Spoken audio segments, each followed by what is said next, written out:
Hello everyone, চলে এসেছি নতুন আরও একটা ব্লগ নিয়ে।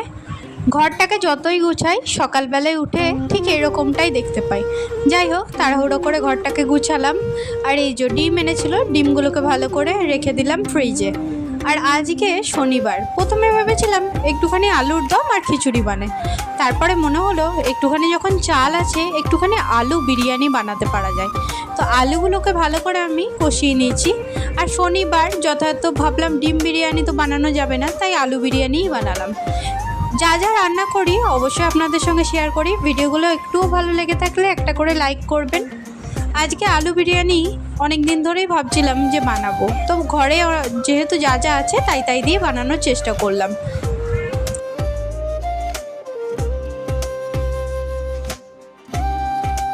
আজকাল বাচ্চাকে সত্যি স্কুলে পাঠাতে ভয় লাগছে। চারিদিকে এত খবর, নিশ্চয় আপনারাও শুনছেন। আসানসোলে একটি স্কুলে সামার ক্যাম্পে একটি বাচ্চা ডুবে মারা যায়। তখন টিচাররাই কোথায় ছিল, আর যারা ক্লার্ক, যারা কাজ করে স্কুলে, তারাই বা কোথায় ছিল, সেটাই আমার প্রশ্ন। আর একটা স্কুলে দেখলাম যে একটা বাচ্চার একটুখানি শরীরটা খুব অসুস্থ হচ্ছিল, তাকে বলল হেড ডাউন করে বসে থাকতে। কিছুক্ষণ পরে আরও শরীর খারাপ হয়, কিন্তু ম্যাডামরা শোনে না। আমরা কার ভরসায় যে স্কুলে পাঠাবো সেটাই মাঝে সাঝে বুঝতে পারি না। আদবিক এখানে পুজো করছিল, এখন ওকে দিয়ে রোজই একটু একটু করে পুজো করাই। যথাযথ ওকে একটু শেখাচ্ছি। আর তুলসী গাছটা শুকিয়েই গেছে, তো ওকে রোজ জল ঢালাচ্ছি। আস্তে আস্তে তুলসী গাছটা আবার ঠিক হয়ে যাবে। আজকে সকালবেলায় উঠেই সব কিছু পরিষ্কার করেই আগে গাছে জল দিয়েছিলাম। গাছগুলোকে একটুখানি যত্ন করে রাখি। এই যে ডিম বিরিয়ানি হয়ে গেছে। আদবিক আলু বিরিয়ানি।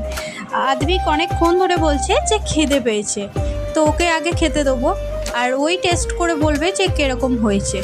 আর সত্যি বলতে খেতে ভালোই হয়েছিল। আর যা যা ঘরে ছিল তাই দিয়েই বানিয়েছি, সেরকম কিছু আমার কাছে ছিল না। আজকে আদবিককে পড়তে বসিয়েছিলাম, তো ওকে পড়াতে বললো খিদে পেয়েছে, তাই জন্য একটুখানি ওকে খেতে দিয়ে দিলাম আগেই।